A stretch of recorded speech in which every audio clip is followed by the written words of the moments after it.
The crystal tumbler hit the mahogany desk with a sharp crack that made my spine straighten involuntarily. 3 years of marriage, and I still flinched at the sound of Sebastian's displeasure. Not from fear of physical harm, he'd never raised a hand to me, but from the weight of his contempt, heavy as lead in the air between us. "You're dismissed," he said, without looking up from the contract he was reviewing, his Italian accent turning the words into something sharp and final. As if I were staff. As if I weren't his wife. I remained standing in the doorway of his home office, the divorce papers clutched against my chest like a shield. The late September rain hammered against the floor-to-ceiling windows of our penthouse, each drop a percussion mark in the silence that had defined our marriage. 3 years of being invisible in my own home. 3 years of sleeping in separate wings of this marble mausoleum. 3 years of being paraded at his side during business dinners, a perfectly dressed accessory who knew when to smile and when to stay silent. I was done being silent. "I need you to sign these," I said, my voice steadier than the hands holding the papers. Sebastian's pen paused mid-signature. The pause lasted perhaps 3 seconds, but I felt every fraction of those seconds as he slowly, deliberately, set the pen down, and finally, looked at me. His eyes were the color of aged whiskey, amber and gold with flecks that caught the low light from his desk lamp. They swept over me with the same disinterested assessment he might give a piece of furniture that needed replacing. Dark hair fell across his forehead, slightly longer than he usually kept it, giving him a disheveled appearance that somehow only made him more devastatingly handsome. The scar that bisected his left eyebrow, a souvenir from some violent encounter before we met, gave his face a dangerous edge that had attracted me once, before I learned that danger could be cold as well as hot. "What are those?" he asked, though his tone suggested he already knew and simply couldn't be bothered to care. "Divorce papers." I took 3 steps into the office, my heels clicking against the hardwood with more confidence than I felt. "I've had them drawn up. All you need to do is sign." Something flickered across his face. Surprise, perhaps, or annoyance at having his evening interrupted. Certainly not regret. Sebastian Cross didn't do regret. He was the heir to one of the city's most powerful crime families, a man who'd built his empire on calculated decisions and ruthless efficiency. Emotion was weakness in his world, and he'd never shown me an ounce of weakness. "We have an arrangement," he said flatly, returning his attention to his contract as if I'd merely asked him to review the dinner menu. "An arrangement that's fulfilled its purpose," I countered. "Your grandfather wanted you married to solidify your position. I needed protection from my father's debts and the men he'd sold me to. We both got what we needed 3 years ago. Now I want out." "No." The single word dropped like a stone into still water, sending ripples of shock through me. I'd expected many reactions, indifference, perhaps relief that he'd be rid of his unwanted wife, but not this flat refusal. "You can't just say no," I said, hating the tremor that crept into my voice. "We have grounds, irreconcilable differences, a marriage that exists on paper only. Any judge in this city answers to me," Sebastian interrupted, finally looking up again with those amber eyes that saw everything and revealed nothing. "You seem to have forgotten who you married, Stella." As if I could forget. As if every day of the past 3 years hadn't been a reminder that I'd traded one form of captivity for another. My father's gambling debts had been astronomical, and the men he'd borrowed from weren't the forgiving type. They'd made it clear that I was collateral, and they'd been coming to collect when Sebastian's grandfather had offered a solution. Marriage to his grandson, in exchange for clearing the debt and providing protection. I'd been naive enough to hope for something more than a business transaction. Sebastian had been honest enough not to pretend. "I haven't forgotten," I said quietly. "But this marriage is destroying me, Sebastian. You don't want me. You've made that abundantly clear every day for 3 years. Why not just let me go?" He rose from his chair, and I was reminded viscerally of the physical presence he commanded. 6'3" of lean muscle wrapped in a perfectly tailored Tom Ford suit that probably cost more than most people made in a month. He moved with the fluid grace of a predator, circling the desk to lean against it, arms crossed over his chest. "You don't understand how this works," he said, his voice dropping to that dangerous register that made even his most loyal men nervous. "Divorce in our world isn't like signing papers and walking away. It's weakness. It says I can't control my own household. It says I made a mistake. Do you know what happens to men in my position who show weakness?" "They get eaten alive," I whispered, remembering the fragments of conversation I'd overheard over the years. The carefully coded discussions about rivals who'd fallen from power, about families who'd lost their standing, about the brutal efficiency with which Sebastian's world dealt with vulnerability. Exactly. He studied me with something that might have been curiosity if he were capable of such a mundane emotion. "Why now, Stella? You've been the perfect mafia wife for 3 years. Quiet, obedient, decorative. What changed?" "Everything," I wanted to scream. "I've changed. I've spent 3 years watching and listening and learning this world you inhabit. I've transformed myself from a terrified girl running from her father's mistakes into someone who understands power and leverage and survival. I've made myself useful in ways you've never bothered to notice, because you've never bothered to look at me at all." But I didn't say any of that. Instead, I set the divorce papers on his desk with deliberate care. "I've met someone," I lied, the words bitter on my tongue but necessary. Men like Sebastian only understood threats to their possessions, and maybe, just maybe, the suggestion that another man wanted what he'd discarded would finally make him let me go. His expression didn't change, but the temperature in the room dropped several degrees. When he spoke, his voice was silk over steel. "His name. That's not his name." Each word was enunciated with terrifying precision. "The man who thinks he can touch what belongs to me." "I don't belong to you," I said, even as my heart hammered against my ribs. "You've made sure I understand that every day of our marriage. Your bedroom door stays locked. You flinch when I accidentally touch you at public events. You introduce me as my wife in the same tone you'd use for my accountant. So no, Sebastian, I don't belong to you. I never have." For just a moment, so brief I might have imagined it, something raw flickered in those amber eyes. Then it was gone, replaced by the cold calculation I'd come to recognize as his default expression.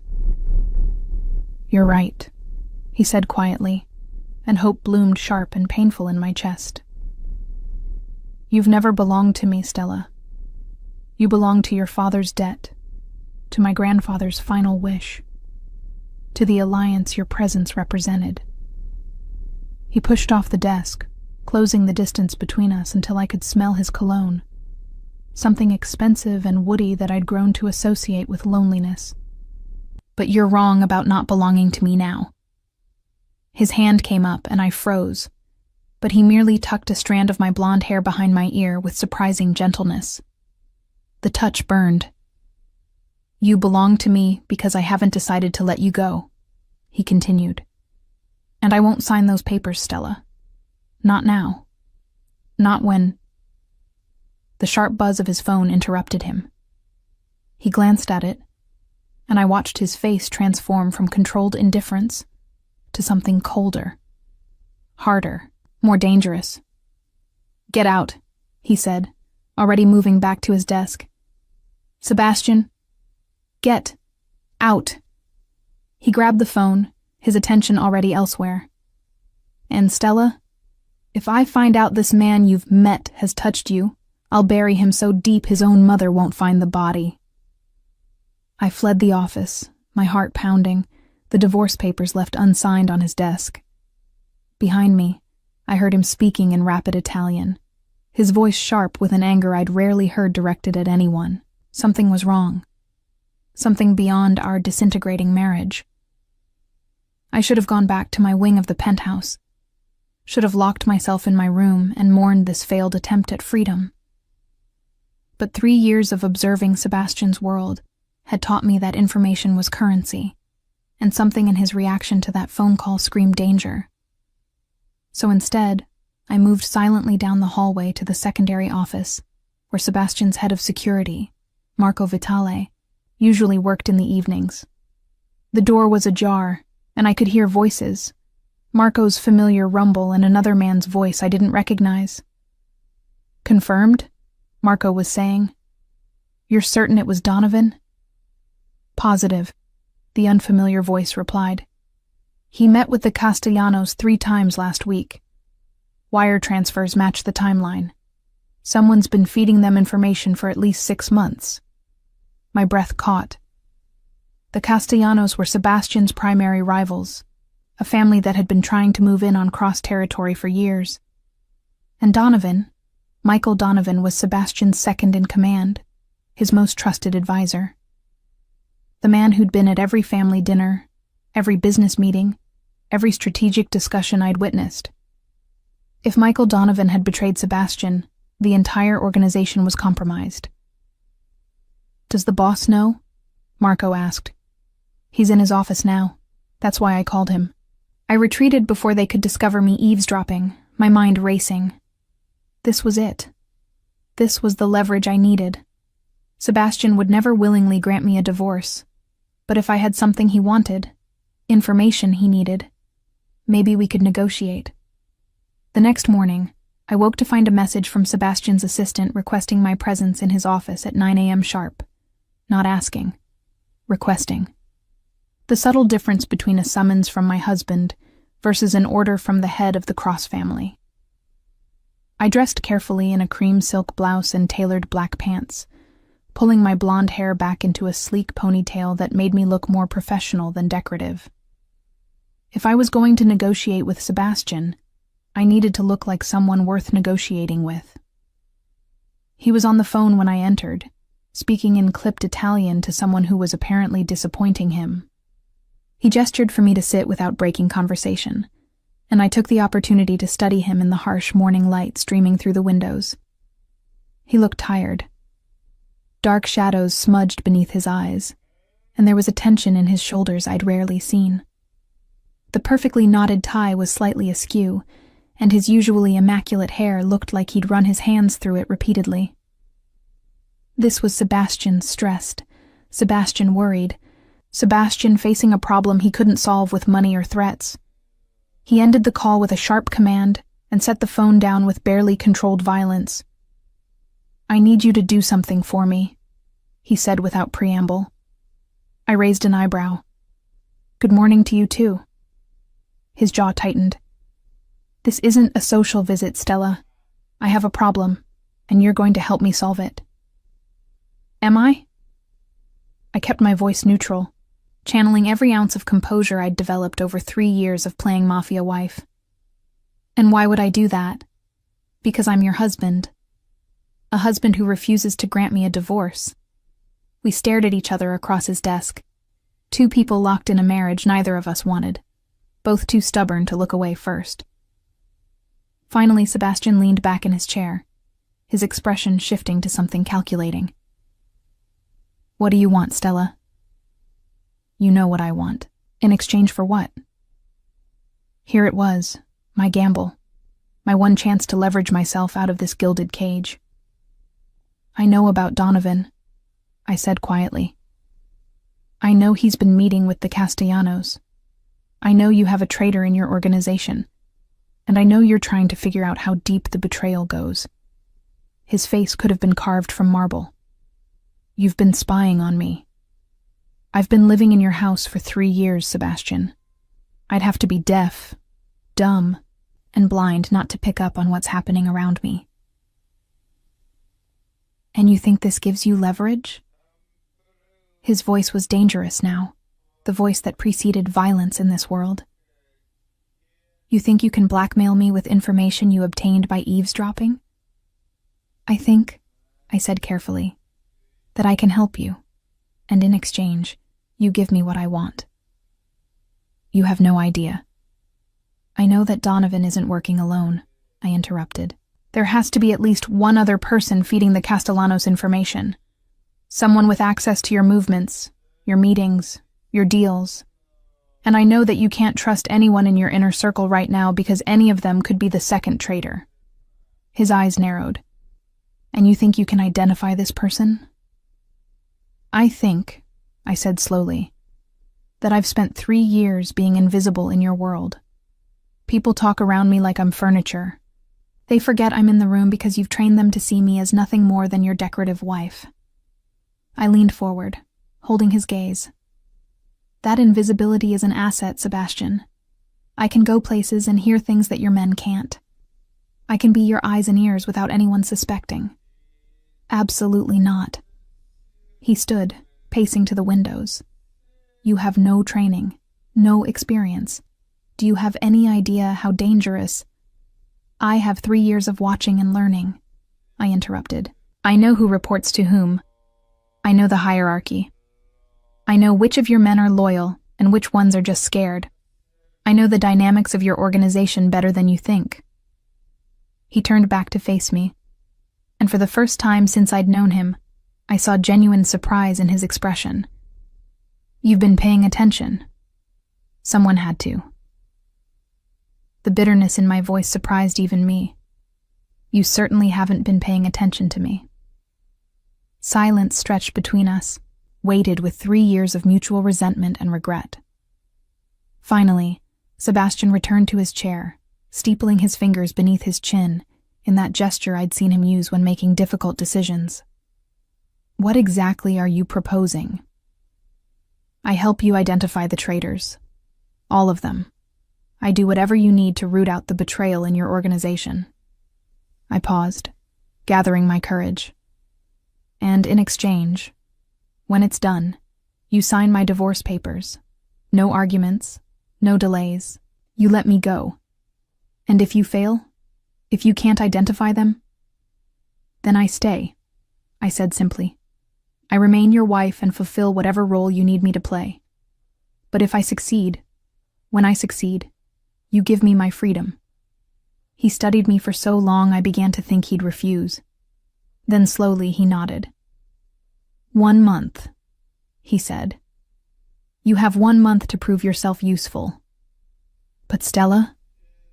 His amber eyes locked onto mine with predatory intensity.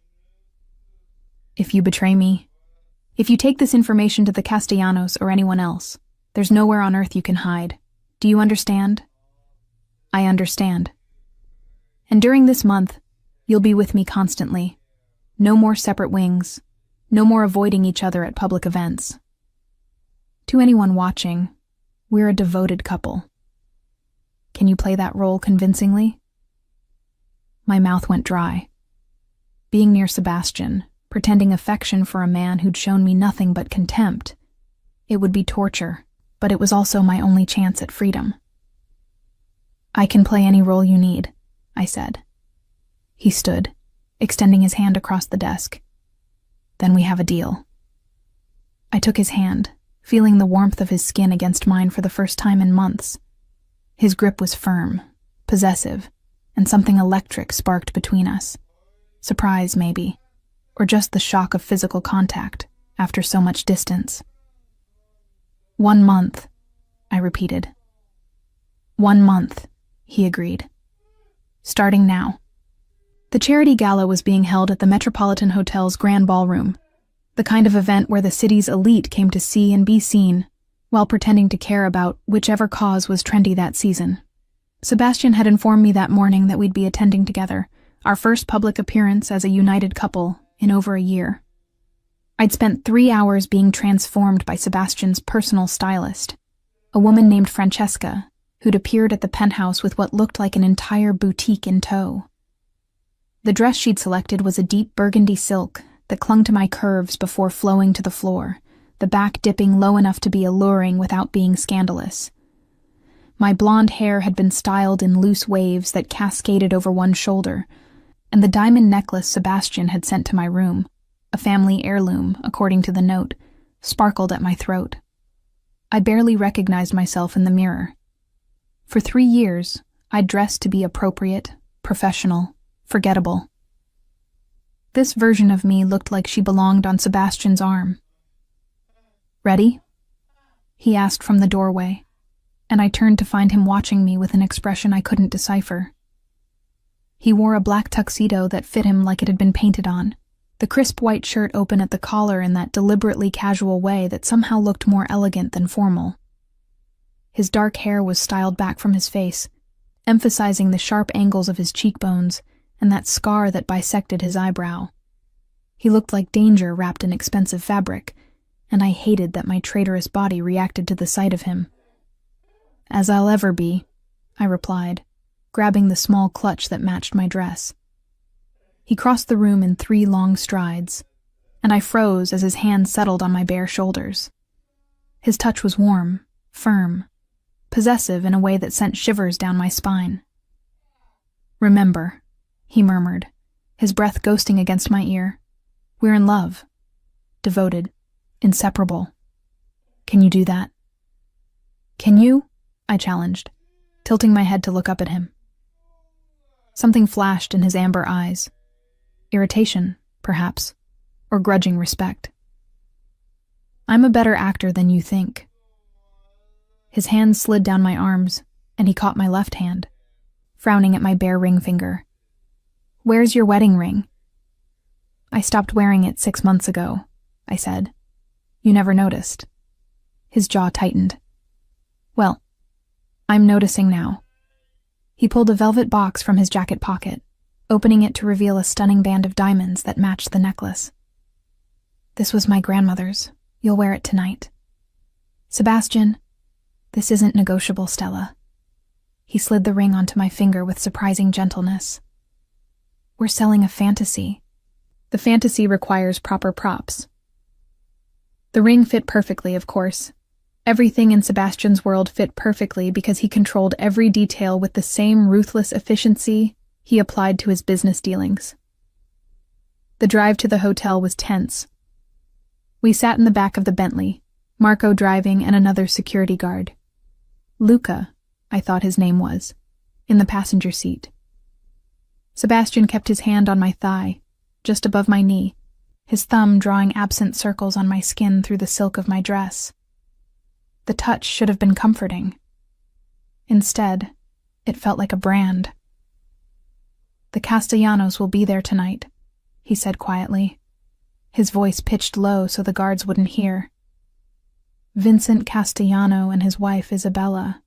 They're going to want to gauge how much we know." "About Donovan?" "About everything." His hand tightened fractionally on my leg. "Vincent is smart, patient. He's been planning this takeover for years. Donovan is just one piece of a larger puzzle." "And what do you want me to do?" "Watch. Listen. Isabella likes to gossip with the other wives. She might let something slip if she thinks you're just another vapid society woman playing dress-up." "I've been just another vapid society woman for 3 years," I pointed out. "That's the role you wanted me to play." "I know." His voice held something that might have been regret if he were capable of such a thing. "That was a mistake." I looked at him sharply, but his face was turned toward the window, his reflection ghostly in the rain-streaked glass. Before I could question him further, we were pulling up to the hotel's entrance where a small crowd of photographers and society reporters waited. "Showtime," Sebastian murmured.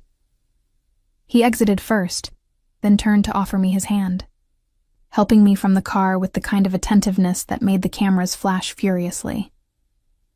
His arm slid around my waist, pulling me close against his side as we walked the red carpet.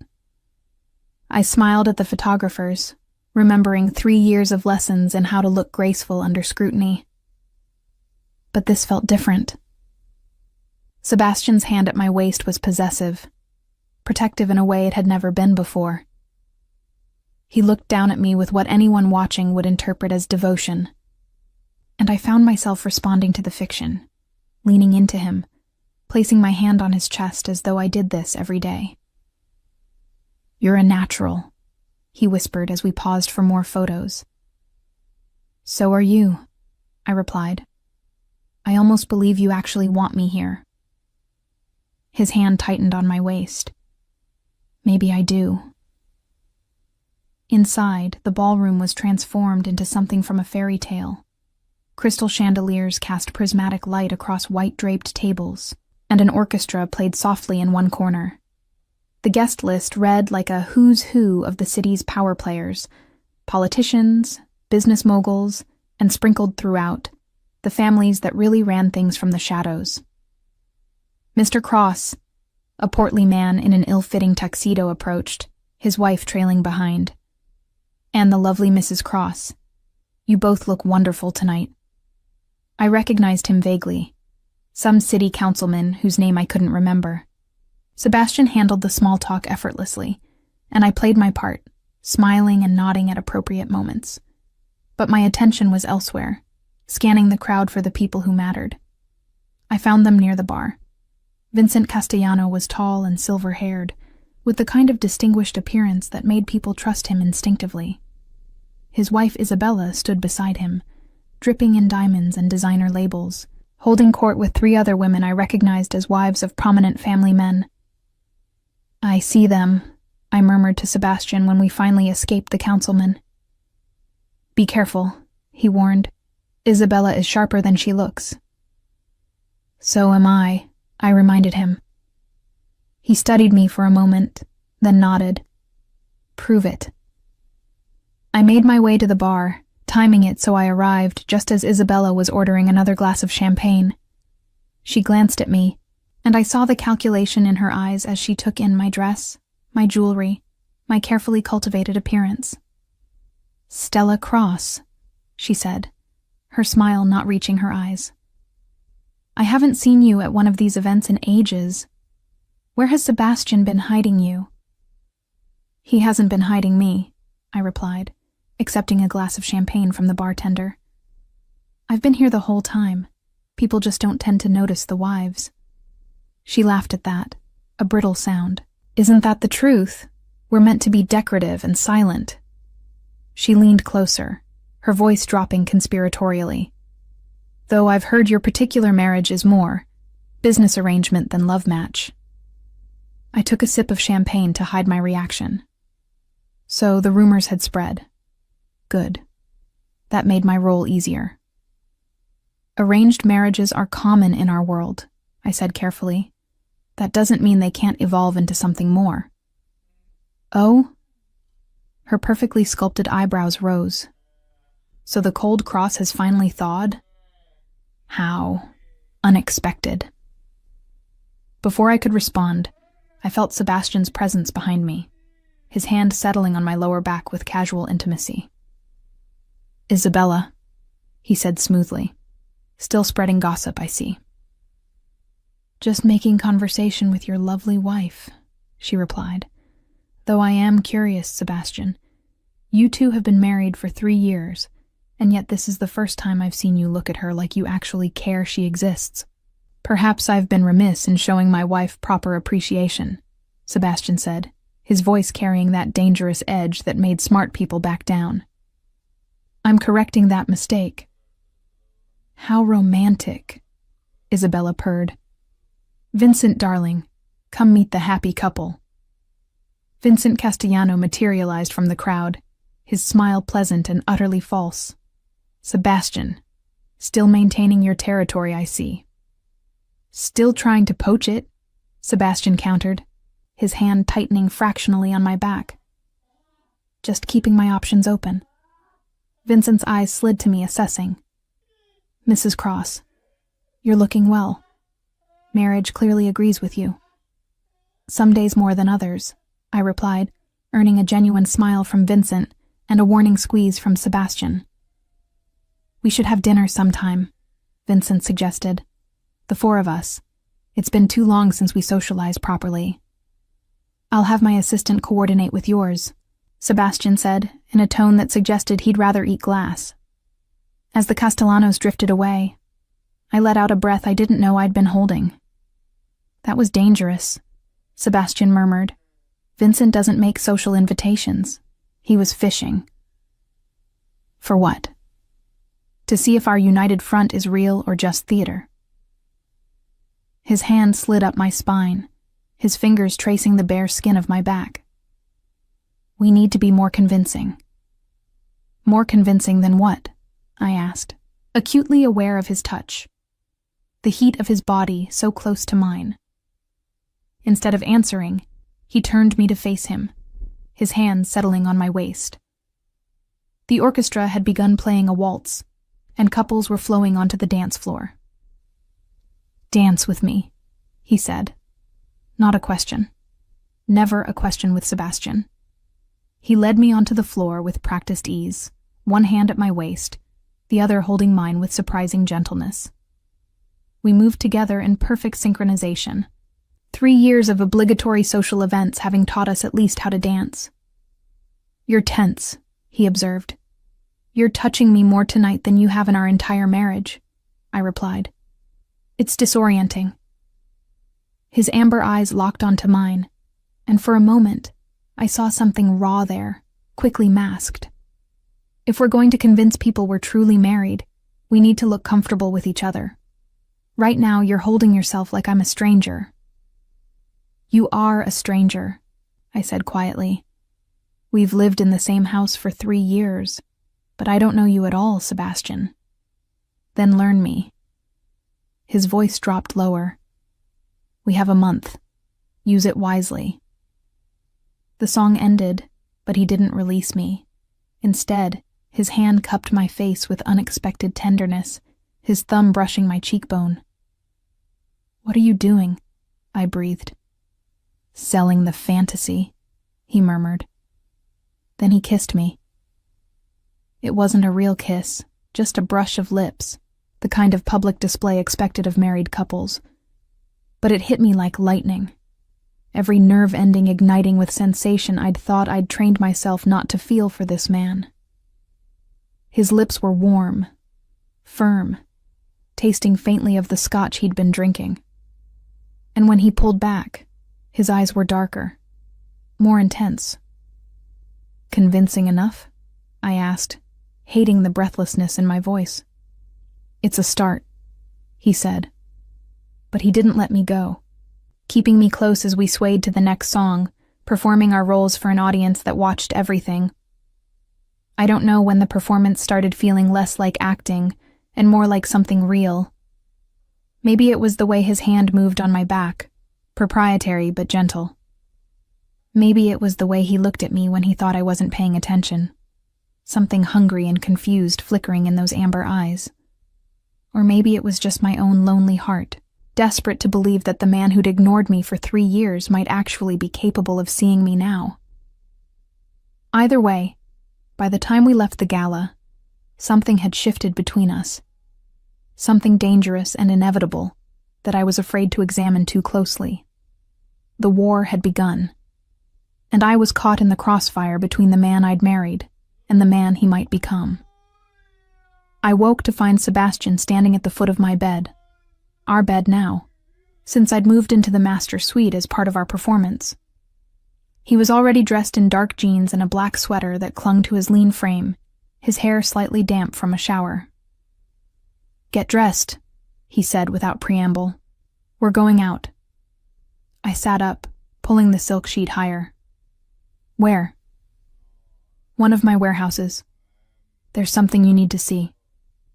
His eyes raked over me in the early morning light, and I was suddenly aware of the thin camisole I wore, how little it concealed. 5 minutes, Stella." He left, and I hurried to dress in jeans and a sweater, pulling my hair into a ponytail. When I emerged, he was waiting by the elevator, Marco and Luca flanking him like always.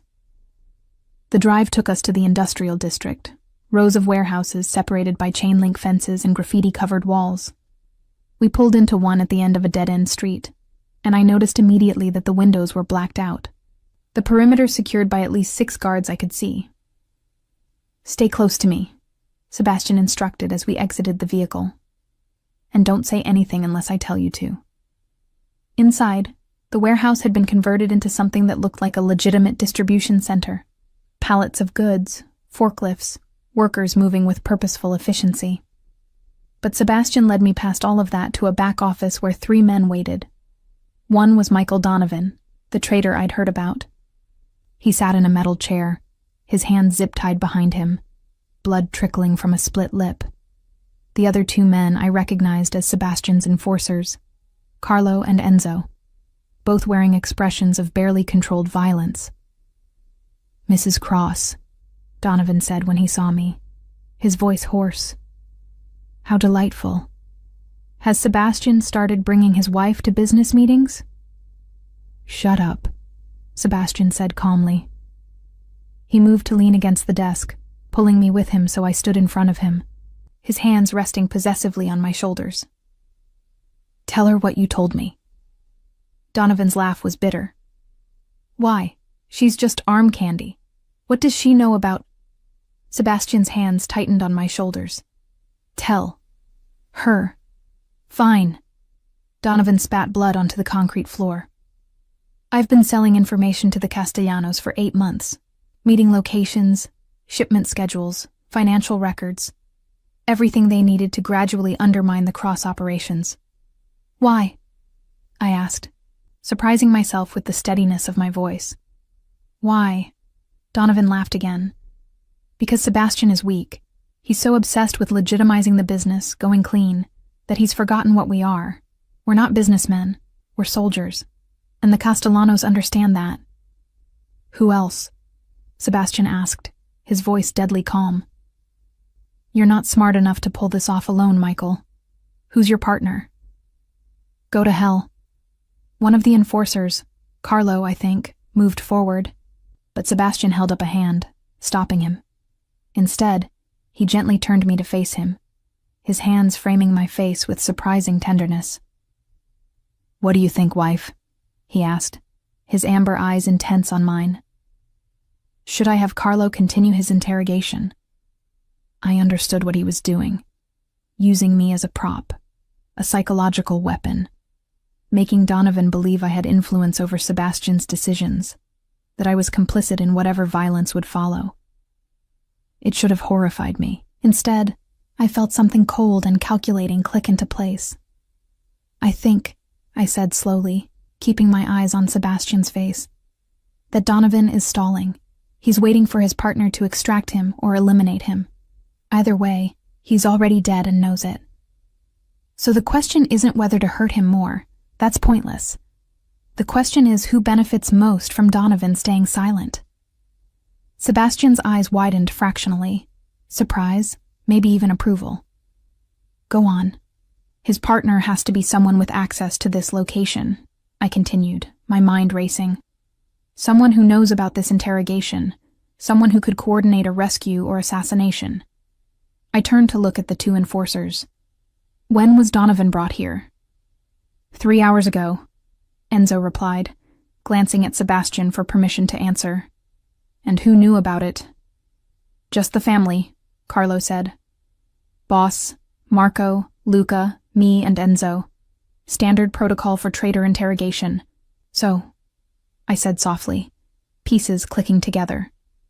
"The second traitor is either in this room right now, or they're one of the 4 guards outside. Or they're Marco or Luca." Silence fell over the room. Donovan's eyes narrowed, evaluating me with new respect. Or new contempt, it was hard to tell. Sebastian's hands remained on my shoulders, his touch somehow steadying. "Well reasoned," he murmured. "But it doesn't narrow down our suspects enough." "Then we set a trap," I suggested. "Feed different information to each suspect. See which version reaches the Castellanos."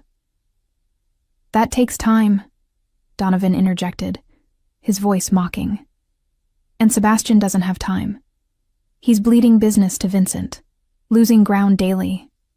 In another month, the Cross family won't even—" Carlo's fist connected with Donovan's jaw, cutting off his words. This time, Sebastian didn't stop him. "Take him to the cells," Sebastian ordered. "Make him comfortable. We're not done with him yet." As they dragged Donovan away, I realized my hands were shaking. The reality of what I'd just witnessed, what I'd participated in, crashed over me in waves. Sebastian turned me to face him, his expression unreadable. "You did well," he said quietly. "I helped you torture a man," I replied, my voice hollow. "You helped me gather intelligence." His thumb brushed my cheekbone, a gesture that was becoming familiar. "There's a difference." "Is there? In this world?" "Yes." He released me, moving to the desk where a laptop sat open. "Come here. I want to show you something." The screen displayed what looked like financial records, columns of numbers, transaction histories, account transfers. Sebastian pulled up a series of documents, highlighting specific entries. "This is what Donovan gave the Castellanos," he explained. "Detailed records of every operation we run. With this information, they've been able to undercut our prices, steal our clients, anticipate our moves." "How much have you lost?" $15 million in the last 6 months. His jaw tightened. "And more importantly, reputation. In our world, appearing weak is almost as bad as actually being weak." I studied the records, my mind processing the patterns. "These transfers," I said, pointing to a series of transactions. "They're routed through 3 different shell corporations before reaching the Castellanos. Whoever set this up is sophisticated." "You know about shell corporations?" "I have a degree in finance," I reminded him. "I wasn't always just a trophy wife, Sebastian. Before my father's gambling destroyed everything, I had a career." He looked at me like he was seeing me for the first time. "I didn't know that." "You never asked." The bitterness leaked through despite my attempt to stay neutral. "In 3 years, you never once asked what I did before we married, what I wanted, what I was capable of." "You're right," he said quietly. "I didn't. That was a mistake." The admission shocked me more than anything else that morning. Sebastian Cross didn't admit mistakes. He didn't apologize or acknowledge weakness. Yet here he was, standing in a warehouse where he'd just interrogated a traitor, telling me he'd been wrong. "Why now?" I asked. "Why are you suddenly interested in who I am?" "Because I need you," he said simply. "Because you're right. You've been invisible in my world, and that invisibility makes you valuable. But also because—" He paused, seeming to struggle with the words. "Because watching you reason through Donovan's accomplice, seeing you analyze those financial records, I'm realizing I married someone I underestimated. Badly. Flattery won't make me forget what you've put me through for 3 years. I'm not trying to flatter you." His amber eyes held mine. "I'm trying to apologize. Poorly, apparently." Before I could respond, his phone buzzed. He glanced at it, his expression darkening. "We need to go. Now." He grabbed my hand, pulling me toward the door. "Marco, Luca, defensive positions. We might have a tail." The drive back was tense, Sebastian constantly checking his phone and the mirrors. When we finally reached the penthouse, he didn't release my hand, pulling me directly to his office and locking the door behind us. "What's wrong?" I asked. "Vincent called. He wants to move up our dinner plans. Tonight, at his restaurant." "That's sudden." "Exactly." He paced to the windows, his reflection harsh in the afternoon light. "He's testing us. Either he knows about Donovan and wants to gauge our reaction, or he's planning something else entirely. So we go. We play the happy couple. We watch. We listen. It's dangerous, Stella. Vincent doesn't make social invitations. This is a trap of some kind." "Then we spring it," I said with more confidence than I felt. "We knew this wouldn't be simple. If Vincent wants to test us, let him. We'll pass." He turned to look at me, his expression intense. "You understand what you're volunteering for? If Vincent suspects you're helping me investigate, if he thinks you're more than just my decorative wife, you become a target." "I'm already a target," I pointed out. I married you. That made me a target 3 years ago. At least now I'm an active participant instead of a passive victim. Something shifted in his expression. Respect, maybe, or the beginning of something deeper. He crossed to me in 3 long strides, his hands cupping my face with that same unexpected gentleness. I won't let him hurt you, he said fiercely. Whatever happens tonight, whatever Vincent tries, I will protect you. Do you understand? Why? The question escaped before I could stop it. You don't even like me, Sebastian. Why would you risk yourself to protect me? Because you're mine, he said simply. You've been mine for 3 years, even if I was too blind and stupid to see it. And I protect what's mine. Always. Then he kissed me, and this time it wasn't for an audience. This was raw and desperate and hungry. 3 years of distance collapsing into sudden, overwhelming need. His hands tangled in my hair, and I found myself responding, my body betraying every logical reason I had to hate this man. When we finally broke apart, both breathing hard, his forehead rested against mine. This complicates things, I whispered. Everything about you complicates things, he replied, but maybe that's not a bad thing. That night, I dressed for war. The black dress Isabella had picked out was armor disguised as elegance. Sleek, sophisticated, with a neckline that hinted without revealing. I paired it with the diamond jewelry Sebastian had given me, each piece a declaration of ownership and protection in equal measure. Sebastian met me in the foyer, looking devastatingly handsome in a charcoal suit.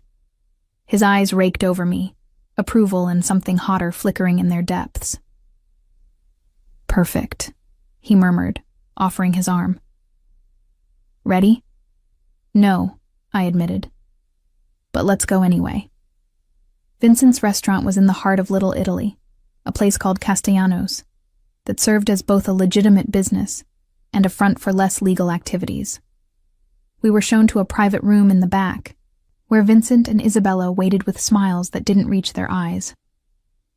Sebastian, Stella, Vincent said, rising to greet us.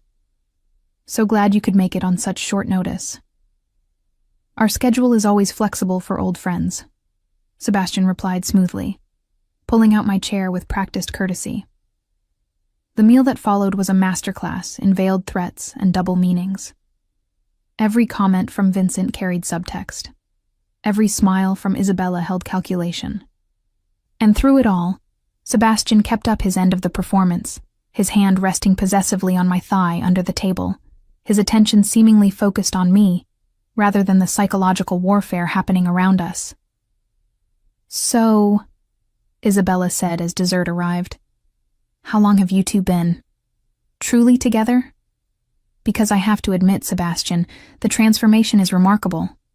You've gone from treating Stella like an inconvenient obligation to looking at her like she's the center of your universe. People change, Sebastian said, his thumb drawing circles on my leg. Sometimes they just need the right motivation. And what motivated you? Vincent asked, his eyes sharp. What changed? Sebastian looked at me then, and for just a moment, I saw something real beneath the performance, something that made my breath catch. I finally opened my eyes, he said quietly, and saw what was right in front of me all along. The words should have been empty. They were part of our act, after all. But something in his voice, in the way his hand tightened on my leg, made me wonder if we were still acting at all. The assassination attempt came 3 days later, sudden and brutal in its efficiency. I was in Sebastian's office, our office now, as I'd begun working through the financial records looking for patterns that might identify the second traitor. The afternoon sun streamed through the windows, and I was so focused on the spreadsheets I didn't hear the door open. Mrs. Cross. I looked up to find Luca standing in the doorway, his expression neutral. Nothing about him seemed threatening, which was precisely what made alarm bells sound in my head. Luca was Sebastian's guard, yes, But he never approached me without Marco present. And he certainly never addressed me directly. "Can I help you?" I asked, my hand sliding slowly toward my phone. "Actually," he said, closing the door behind him with a soft click, "I'm here to help you. You see, you've become a problem, Mrs. Cross, a complication that needs to be resolved." The gun appeared in his hand with practiced ease, fitted with a silencer. I was on my feet instantly, the desk between us, my heart hammering against my ribs. "Sebastian will kill you," I said, keeping my voice steady despite the terror coursing through me. "Only if he finds out it was me." Luca smiled, cold and empty. "They'll think it was the Castellanos. Vincent's been making threats. It's the perfect cover." "You're the second traitor." "Very good." He moved around the desk, and I backed toward the windows, my mind racing through options. The panic button Sebastian had installed was by the door, unreachable. My phone was on the desk, too far. I was trapped. "Donovan talked, didn't he?" Luca continued. "That's why I'm here, to clean up the mess before he gives me up." "He doesn't know it's you," I said, buying time. He never mentioned a name. "But you figured it out." The gun steadied on me. "You're smarter than anyone gave you credit for, Mrs. Cross. That's unfortunate, for you." The office door exploded inward, wood splintering as Sebastian burst through, gun already drawn. The next seconds happened in a blur of violence. Luca turning, Sebastian firing, the window behind me shattering. I threw myself to the floor as bullets tore through the air where I'd been standing. When the gunfire stopped, Luca was down, blood pooling beneath him. Sebastian crossed the room in 3 strides, dropping to his knees beside me, his hands frantically checking for injuries. "Are you hurt?" His voice was raw, stripped of its usual control. "Stella, talk to me. Are you hurt?" "I'm fine," I managed, though my ears were ringing and my hands wouldn't stop shaking. "Just scared." He pulled me against his chest, his arms crushing me to him with desperate strength. I could feel his heart hammering, could hear his ragged breathing against my hair. "I should have seen it," he said, the words muffled against my neck. "I should have known it was Luca. He had access to everything. He was always there. How did I miss it? Sebastian, if I'd lost you..." He pulled back, his hands framing my face, his amber eyes blazing with emotion I'd never seen from him. "If he'd killed you, Stella, I would have burned this entire city to the ground." Before I could respond, Marco burst in with 4 other guards, weapons drawn. They took in the scene. Luca's body, the shattered window, Sebastian holding me like I was the only solid thing in his world. "Boss," Marco's voice was carefully neutral. "Luca was the second traitor," Sebastian said, his voice returning to that cold command. "Secure the perimeter. I want every man we have checked. Everyone. If there are more rats, I want them found. Now." As his men moved to obey, Sebastian stood, pulling me up with him. His hands wouldn't let me go, constantly touching my face, my arms, my shoulders, as if reassuring himself I was still there. "We need to get you somewhere safe," he said. "I am safe. I'm with you." His expression cracked, just for a moment, showing the fear beneath the control. "You almost weren't. You almost..." He cut himself off, jaw clenching. "Pack a bag. We're leaving the city." "What? No, Sebastian, we can't run." "We're not running." His voice was steel. "We're regrouping. There's a property upstate, completely secure. We'll go there. I'll put every available man on finding any remaining traitors. And you." He touched my face again, gentler this time. "You are never leaving my sight again. Understood?" I nodded, still shaken enough to not argue. Within an hour, we were in the Bentley, Marco driving us north while 6 guards followed in 2 additional vehicles. Sebastian kept me pulled close against his side, his arm locked around me, his body tense as a drawn bow. The property turned out to be a sprawling estate in the Catskills, all stone and timber nestled into the mountainside with views that would have been breathtaking if I weren't still processing nearly being murdered. Security was immediately visible. Guards at the gates, cameras on every angle, motion sensors in the woods. "This is one of my safe houses," Sebastian explained as we entered. Only 5 people knew about it, and Luca wasn't one of them. The interior was surprisingly warm. Less cold fortress, more alpine lodge with leather furniture, and a massive stone fireplace. Sebastian led me upstairs to a master suite with windows overlooking the mountains. "You should rest," he said, finally releasing me, though his reluctance was visible. "I need to make some calls, coordinate the search for any remaining threats." "Sebastian." I caught his hand before he could leave. "Thank you for saving me. I almost didn't get there in time." His voice was rough. Marco saw Luca head to my office and thought it was strange if he hadn't alerted me. But he did, and you got there in time. I stepped closer, confused by the emotions warring in my chest. This man had ignored me for 3 years, had made me feel worthless and invisible. Yet he'd just killed to protect me, had held me like I was precious, looked at me like losing me would destroy him. "Why do you care so much? A month ago, you refused to even sign my divorce papers. Now you're acting like you matter to me?" he interrupted. "Because you do.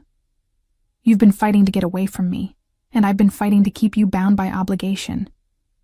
But this week, watching you think and analyze and hold your own in this world, I've seen you, Stella. Really seen you, and I can't unsee it." "What does that mean?" "It means..." He stopped, seeming to struggle with words. "It means I want to renegotiate our arrangement." My heart sank. "The divorce." "Not the divorce." He moved closer, his hands settling on my waist. "Everything else. The distance, the separate lives, the performance of being married without any of the reality. I want to change that." "Into what?" "Into something real." His amber eyes burned into mine. "I want a real marriage, Stella.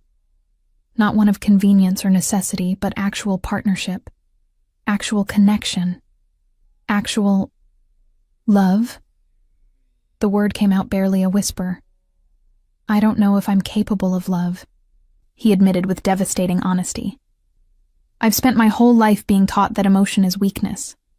But what I feel when I look at you, when I think about losing you, if that's not love, it's as close as I've ever come." I should have said no. Should have reminded him that 1 week of pretending to be a couple didn't erase 3 years of neglect. Should have protected myself from the man who'd already hurt me so deeply. But my treacherous heart had other ideas. "Sebastian." "Don't answer now," he interrupted. "Think about it. We have time. Once the situation with the Castellanos is resolved, once we're sure there are no more threats, we'll talk. Really talk. And you'll tell me what you want." He touched my face, his thumb brushing my lower lip. "But know this. I'm going to fight for you, Stella. Fight to earn the chance you never should have had to ask for. Because somewhere in this fucked up week, you stopped being an obligation and became the most important thing in my life." Then he kissed me, soft and deep and devastating. And when he finally pulled away and left me alone in that mountain bedroom, I sank onto the bed, my mind reeling. The man I'd married was a stranger, but the man I'd spent this week with, the one who'd held me and saved me and looked at me like I was everything, that man was becoming dangerously familiar, and I wasn't sure if that was the best or worst thing that could happen. Night fell over the mountains, and I found Sebastian in the study downstairs, surrounded by laptops and phones, coordinating his search for remaining traitors. He looked exhausted, the stress of the past days evident in the tension of his shoulders. Come to bed, I said from the doorway. He looked up, surprise flickering across his face. I have work to do. You have work to delegate. I crossed to him, taking the phone from his hand despite his protest. Your men can handle tonight's sweep. You need rest. Stella, please. I held his gaze. Just be human for one night. Not the mafia boss, not the general directing his troops, just Sebastian. Something in my words made him crack. He nodded slowly, letting me lead him upstairs to the master bedroom. We changed in awkward silence. Him in the attached bath, me in the bedroom, both acutely aware this would be the first night we'd actually sleep in the same bed rather than just share a space. When he emerged in sleep pants and a t-shirt, I was already under the covers, my heart racing. He climbed in beside me, careful to leave space between us. We lay there in the darkness, the mountain silence profound after the constant noise of the city. I'm sorry, he said finally. For the past 3 years. For making you feel worthless. For being so focused on keeping emotional distance that I never saw what I was throwing away. Why did you? I asked. Keep that distance? Was I really so unbearable? The opposite. His voice was rough in the darkness. You were everything I'd been taught to avoid. Soft, kind, innocent despite your father's sins. I was afraid that getting close to you would make me weak, that caring about you would give my enemies leverage. So I kept you at arm's length, told myself it was for your protection as much as mine. He shifted, and I felt his hand find mine under the covers. I was wrong. All I did was hurt us both. So what happens now? I whispered. After the month is up? After we catch all the traitors and the threat is gone? That's up to you. His thumb traced circles on my palm. You can take your divorce and your freedom like we agreed. Or, he paused. Or you can stay. Give me a real chance to build something worth keeping. That's a lot to ask, I said. After everything. I know. But Stella? His voice dropped lower. I'm not ready to let you go. Not now. Maybe not ever. So I'm asking, begging if I have to.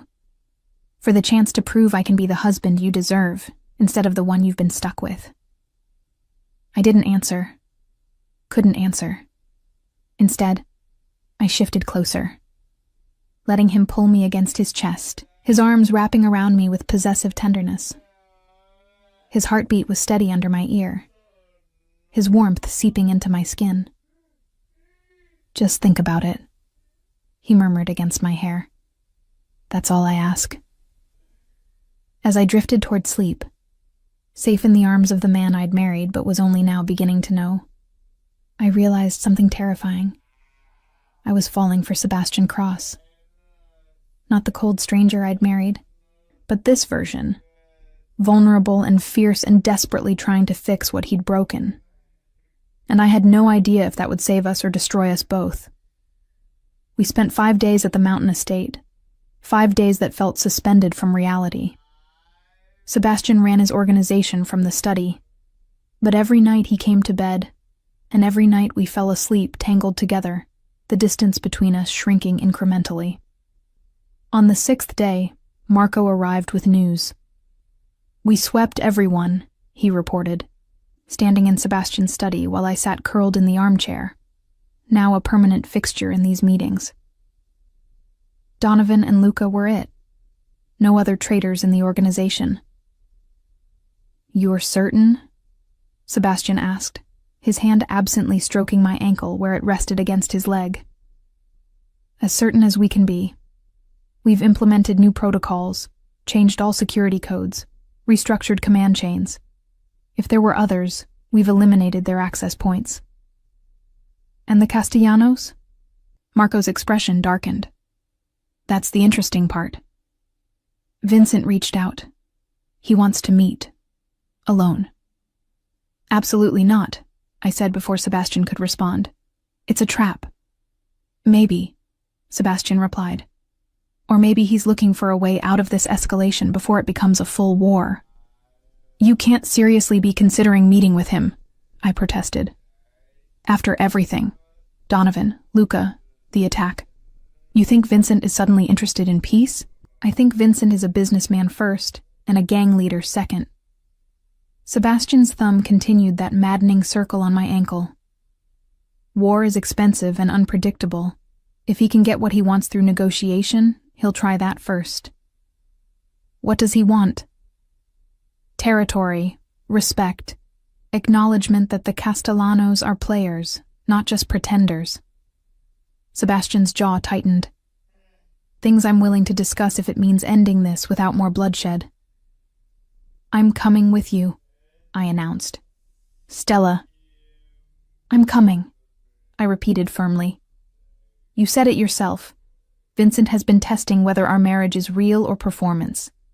If you show up alone, it suggests you don't actually value my input. But if we go together, as partners, I met his eyes. It sends a message. Pride flickered across Sebastian's face. You're starting to think like a mafia wife.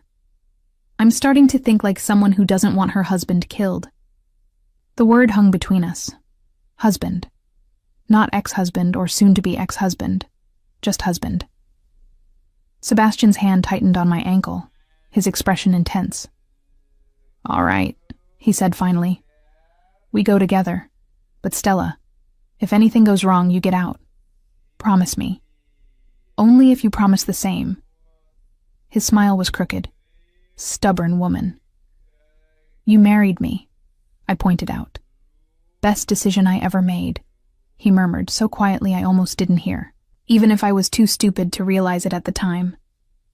The meeting with Vincent was set for the following evening at a neutral location, an upscale restaurant neither family controlled. We dressed carefully. Sebastian in his armor of tailored suits, me in emerald silk that matched my engagement ring. The ring I'd stopped noticing as a brand and started seeing as a promise. The restaurant was elegant but discreet, the kind of place where powerful people made deals away from prying eyes. Vincent and Isabella sat at a corner table, and I noticed immediately that Isabella looked uncomfortable, her usual confidence replaced with wariness. Sebastian. Stella. Vincent rose as we approached, his silver hair impeccable, his smile practiced. Thank you for coming. Your invitation was intriguing, Sebastian replied, his hand at the small of my back as we sat. Though I'm curious what prompted this sudden interest in diplomacy. Let's not pretend this is sudden. Vincent poured wine with steady hands. We've been circling each other for years. My father and your grandfather had their understanding. Perhaps it's time we developed our own. Your understanding didn't include stealing my men and feeding them to betray me, Sebastian said mildly, but his eyes were hard. No, Vincent agreed. That was ill-advised. Donovan approached us with information. We took advantage of the opportunity. But recent events have made clear that your organization is more resilient than we anticipated. Thanks to my wife, Sebastian said, surprising everyone at the table. His hand found mine, fingers intertwining. Stella identified both traitors. Without her insight, we might still be bleeding information to you. Vincent's gaze shifted to me, reassessing. Impressive, Mrs. Cross. You're clearly more than decorative. My husband has many talents, I replied smoothly, recognizing my value as one he's developed recently. Isabella laughed at that, genuine amusement breaking through her wariness. I like her, Vincent. She has spine. Which brings us to why we're here, Vincent said. I propose a division of territories. The docks remain Cross. The casino operations become Castellano. We each stay out of the other's primary businesses. No more undermining, no more warfare. Just business. Sebastian was quiet for a long moment, his thumb tracing patterns on my hand. I could practically see him calculating angles, weighing options, assessing threats. And in exchange? He asked finally. In exchange, the Castellanos acknowledge Cross as first among equals in the city. Public respect. No more challenges to your authority. It was a good offer, better than I'd expected. But something about the ease of Vincent's concession made my instincts scream warning. "There's a catch," I said, drawing 3 pairs of eyes to me. Vincent's smile widened. "Perceptive. Yes, there's a condition. My nephew Anthony has been courting your cousin Gabriella for 6 months. I want your blessing for their marriage. A union that ties our families together properly, not through betrayal, but through blood." Understanding crashed over me. This wasn't about territory at all. It was about legitimacy. Vincent wanted the Cross name tied to his family, wanted the respectability and power that came with such a connection. "No," Sebastian said flatly. "Sebastian," Vincent began. "No," he repeated. "I won't trade my cousin like a poker chip, even for peace. Gabriella makes her own choices about who she marries." "Noble," Vincent said, his voice cooling, "but impractical. This is how our world works. Strategic marriages, family alliances." "Is that what you think my marriage is?" Sebastian interrupted. His hand tightened on mine. "A strategic necessity?" "Isn't it?" Vincent challenged. "You married Stella to satisfy your grandfather's demands. Now you're suddenly in love? Forgive me if I'm skeptical." "Believe what you want," Sebastian said, his voice dangerous now. "But understand this. I don't trade people. Not my wife, not my cousin, not anyone under my protection. If Gabriella wants to marry Anthony, I'll give my blessing. But I won't force her hand for a business deal. Then we have nothing to discuss." Vincent stood, his expression hardening. "I offered you peace, Sebastian, a fair division of power. You're rejecting it out of misplaced sentiment." "I'm rejecting it because some things aren't for sale." Sebastian stood as well, pulling me up with him. "You want respect. Earn it through your own merit, not by marrying into my family name." "Careful, Cross," Vincent warned. "Pride comes before the fall." "Then I'll fall with mine intact," Sebastian replied. "But I won't betray the people who trust me. Not for peace, not for profit, not for anything." As we left the restaurant, my heart pounded with a mixture of fear and something that felt dangerously like hope. Sebastian had just chosen principle over practicality, had risked war to protect his cousin's autonomy. The man who'd treated our marriage as a transaction 3 weeks ago had refused to let anyone else be traded like property. "That was stupid," I said as Marco drove us home. "Probably," Sebastian agreed. He kept my hand in his thumb continuing those maddening circles. "But necessary. If I'd agreed, I'd be no better than your father, selling you to clear his debts." "I'm not your cousin, Sebastian. You did sell me." "No." His voice was fierce. "Your father sold you. I bought you. There's a difference. But you're right. I treated you like property instead of a person. That changes now. Starting with making sure no one in my family suffers what you did. Even if it means war? Even then." He looked at me, his amber eyes intense in the passing streetlights. "Some things are worth fighting for, Stella. You taught me that." "I didn't teach you anything. You taught me that people aren't currency, that loyalty is earned, not bought, that sometimes the strongest thing you can do is value someone beyond their strategic worth." He lifted our joined hands, pressing a kiss to my knuckles. "You taught me how to be better, how to be worthy of you." "Sebastian." "I know we haven't finished our month," he interrupted. "I know you haven't decided whether to stay or take the divorce. But Stella, I need you to know something." He turned more fully toward me. "I'm falling in love with you. Maybe I've been falling since you walked into my office with those divorce papers and demanded I see you as more than an obligation. Maybe it started even before that, and I was just too blind and stubborn to recognize it. But I'm done pretending this is just business. Done acting like you're anything less than everything I never knew I needed. Tears pricked my eyes. 3 years of loneliness and longing crashing against 3 weeks of transformation and truth. "What if it's too late?" I whispered. "What if you hurt me too badly for too long? Then I'll spend the rest of my life making it right," he said simply. "Every day, I'll prove that the man you married is dead, and the man I've become is worthy of the chance you gave me. By refusing a business deal that could have brought peace? By refusing to treat anyone the way I treated you." His hand cupped my face. "By choosing people over power. By putting you first. Always. The way I should have from the beginning." I didn't know what to say to that, how to reconcile the cold stranger I'd married with this man who looked at me like I hung the moon. So instead, I kissed him, pouring 3 years of hurt and 3 weeks of hope into the connection. When we finally broke apart, both breathing hard, he rested his forehead against mine. "Give me the rest of the month," he murmured. "Let me prove this is real. Let me show you what we could be if you choose to stay. And if I choose to leave?"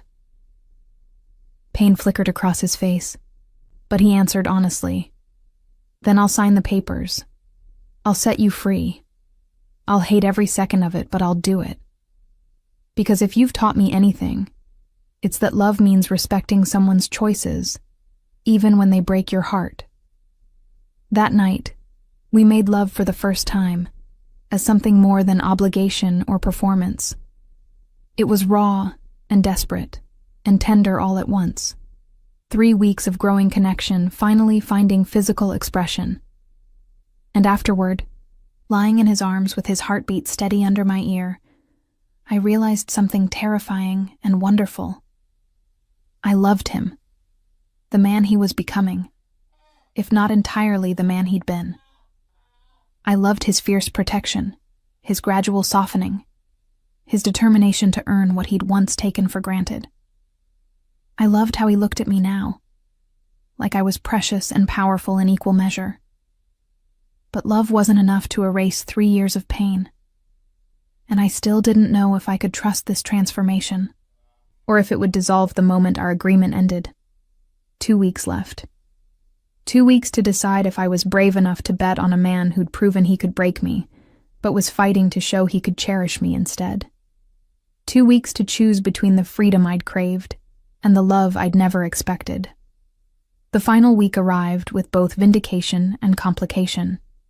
Sebastian's refusing Vincent's deal had seemed noble in the moment, but the consequences came swiftly. 3 of our smaller operations were hit in coordinated strikes. Nothing catastrophic, but enough to send a message. Vincent wasn't accepting rejection gracefully. "He's testing us," Sebastian said, reviewing damage reports in his study. I sat across from him, no longer a decoration but a partner. My financial analysis spread across the desk. "Seeing if we'll buckle under pressure." "We won't," I said with certainty. "The losses are manageable. And look," I pointed to the pattern I'd identified. "Vincent's hitting operations that were already underperforming. He's not going after our profitable ventures.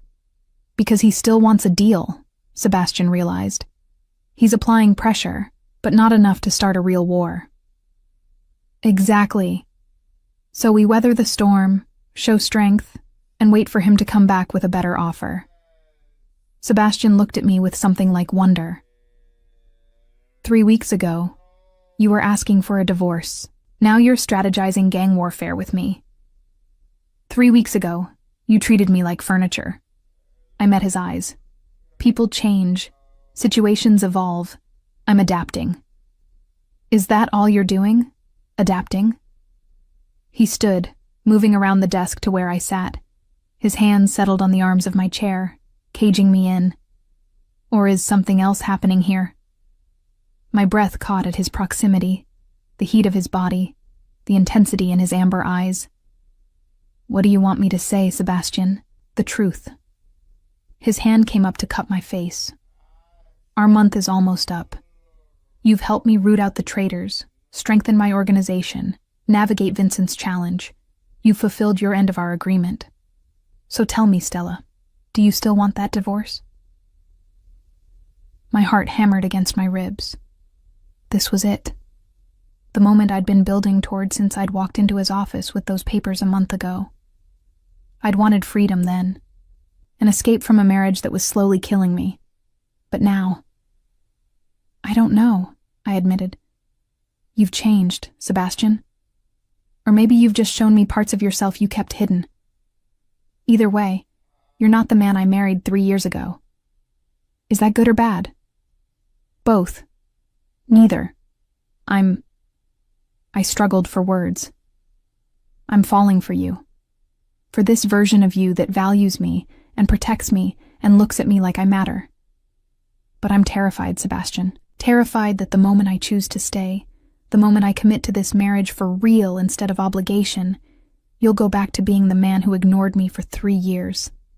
I won't. His voice was fierce. I swear to you, Stella, that man is dead. I killed him the moment I almost lost you to Luca's bullet. The moment I realized that all the distance I'd maintained hadn't protected either of us. It had just made us both miserable. Promises are easy, I whispered. Especially when you're trying to avoid losing something. You're right. He pulled back, giving me space I suddenly didn't want. Words aren't enough, so let me show you instead. He crossed to his desk, pulled out a drawer, and retrieved a sheaf of papers I recognized instantly. My divorce papers. The ones I'd brought him a month ago. The ones he'd refused to sign. He set them in front of me, produced a pen, and in swift, bold strokes, signed his name on every required line. I stared at the signatures, my world tilting. What are you doing? Giving you a choice. His voice was steady despite the tension in his shoulders. Those papers are signed. Legal. If you file them tomorrow, our marriage is over. You'll get everything we agreed to. Financial support, protection, your freedom. Everything you asked for. I don't understand. I'm giving you the divorce, Stella. He crouched before my chair, taking my hands in his. Not because I want to. God knows I don't want to. But because you need to know you have the power here. That staying isn't about obligation or fear or even our agreement. If you stay now, it's a choice. Your choice. Made freely. Without coercion or deals or anything except what you actually want. Tears spilled down my cheeks, 3 years of emotional armor cracking wide open. What if I want the divorce? Pain flashed across his face, but he didn't look away. Then I'll respect that. I'll hate it. I'll probably spend the rest of my life regretting how badly I failed you. But I'll respect your choice. And if I want to stay, then we tear up these papers together, he said, his thumb brushing away my tears. And we build something real. Not a marriage of convenience or strategy, but an actual partnership. A real relationship where you're valued and cherished and treated like the queen you are. That's a pretty fantasy, I whispered. It's a promise. His amber eyes held mine. I can't undo 3 years of mistakes, Stella, but I can spend the next 30 years making sure you never doubt your worth again. I can love you the way you deserve to be loved from the beginning. I can be the husband you needed instead of the one you got. I don't need perfect, I said, fresh tears falling. I just need real. I need to know that this, I gestured between us, isn't just because you needed me to solve a problem, that it won't evaporate once the crisis is over. It won't. He kissed my knuckles, then my palms, his lips warm against my skin. The crisis is what made me see you clearly, but what I feel now has nothing to do with business or strategy. I love you, Stella. Not because you're useful or because you helped me catch traitors, but because you're brilliant and brave and beautiful. Because you challenged me. Because you made me want to be better. Because somewhere in this fucked up month, you became the center of my entire world. I looked at the signed divorce papers, then at the man kneeling before me, offering me both freedom and forever with equal honesty. The choice was mine, truly, completely mine. I picked up the papers slowly.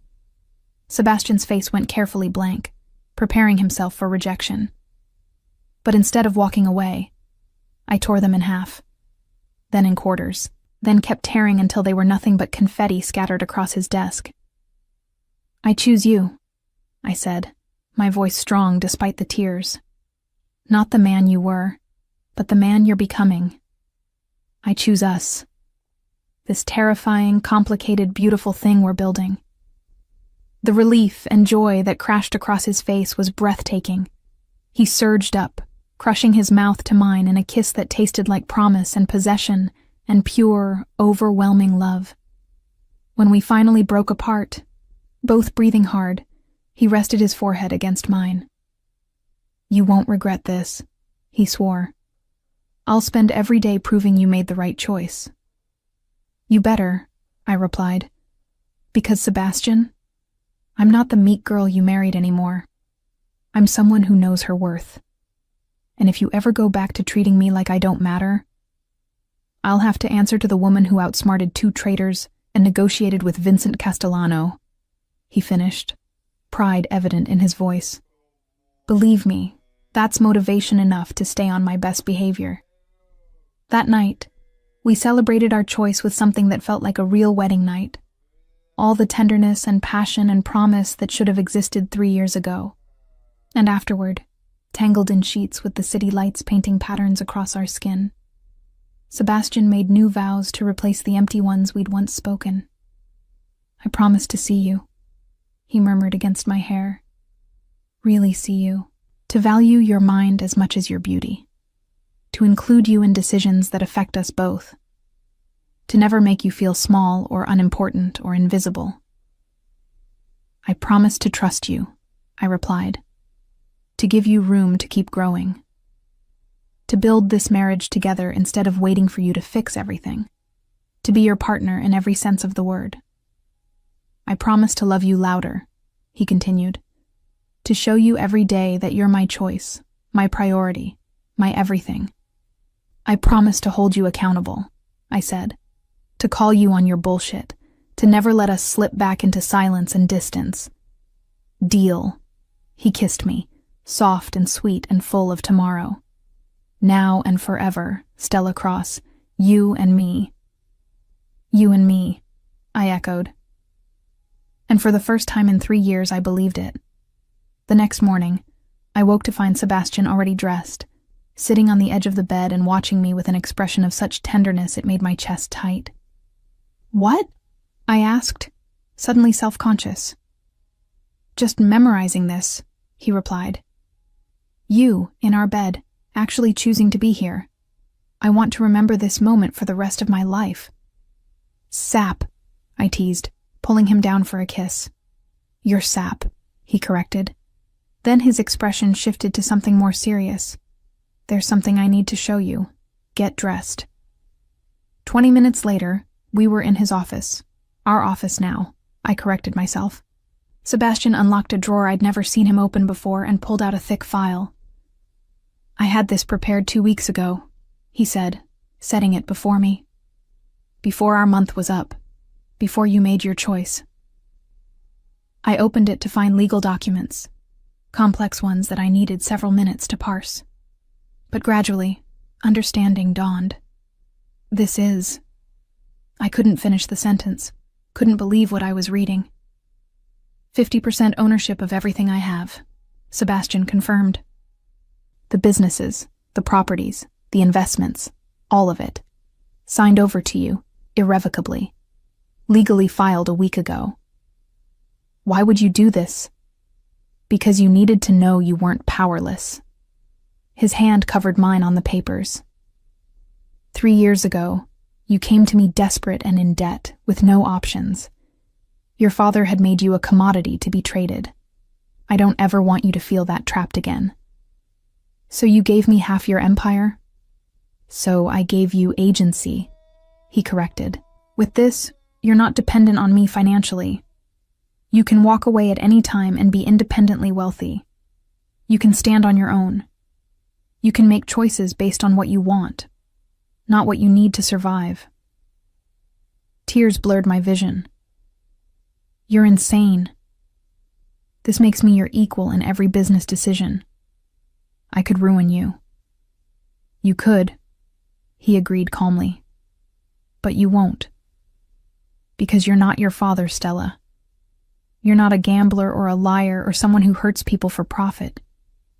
You're good and honest, and exactly the partner I need to keep me from becoming too much like my grandfather. I don't know what to say. Say you'll use this power wisely. He pulled me into his arms. Say you'll keep me honest. Say you'll be my conscience when I'm tempted to take the easy, brutal path. Say you'll remind me that some things, like people's autonomy and dignity, are never for sale. I can do that, I whispered against his chest. But Sebastian, this is too much. I can't possibly. You can. And you will. He tilted my face up to his. Because you're not just my wife anymore, Stella. You're my equal, my partner. And partners share the burden and the benefit of building something together. Over the following weeks, our relationship transformed in ways I'd never imagined possible. Sebastian included me in every business meeting, valued my input, implemented my suggestions. We restructured the organization together, creating new protocols that made it harder for traders to gain footholds. We negotiated with Vincent again, this time together as a united front, and reached a deal that respected both families' territories and autonomy. I met with Gabriella, Sebastian's cousin, and found her actually in love with Anthony Castellano. Her marriage to him, when it happened 6 months later, was her choice. Approved, but not forced by Sebastian. The wedding united our families not through coercion, but through genuine affection. And through it all, Sebastian kept his promises. He saw me. He valued me.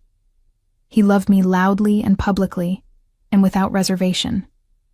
The man who'd flinched from my touch 3 years ago now reached for my hand constantly, as if he needed the contact to breathe. Our first real anniversary, 1 year after I'd torn up those divorce papers, Sebastian took me back to the mountain estate where we'd first shifted from performance to reality. I have something for you, he said, as we stood on the deck overlooking the mountains. More legal documents signing away your empire? I teased. Better. He pulled a small velvet box from his pocket, and my breath caught. Before you panic, it's not an engagement ring. We're already married, but I needed, to give you something that represented our real beginning. Not the obligatory wedding 3 years ago, but the day you chose me. Inside the box was a ring of emerald and diamond, delicate and beautiful. It was my grandmother's, he explained. She gave it to my grandfather when he'd nearly ruined their marriage through neglect and pride.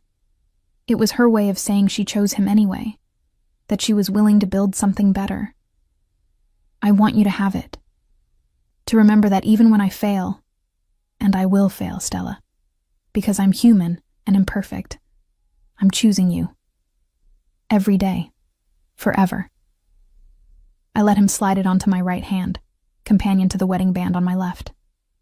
You're still a sap. I'm your sap, he corrected, echoing that morning a year ago. Then he dropped to one knee on the deck, and I started laughing through tears. What are you doing? We're already married. I'm asking properly this time, he replied. Stella Cross, will you marry me? Not as a business arrangement or a strategic alliance, but as two people who love each other. Will you build a life with me? Have children with me? Grow old with me? Will you continue to choose me, every day, for the rest of our lives? Yes, I said, pulling him up to kiss him. Yes to all of it. Now and always and forever. And as the sun set over the mountains where our real marriage had begun, I knew I'd made the right choice. Not the safe choice or the expected choice, but the right one. I'd chosen love over fear, possibility over certainty, and the man who'd proven he could change over the easy path of walking away. Sebastian had despised me for 3 years, but in one transformative month, he'd fallen in love with me. And I'd fallen right back, straight into the future we'd build together. A future based not on obligation, but on choice. Not on convenience, but on love. Not on who we'd been, but on who we were becoming, together.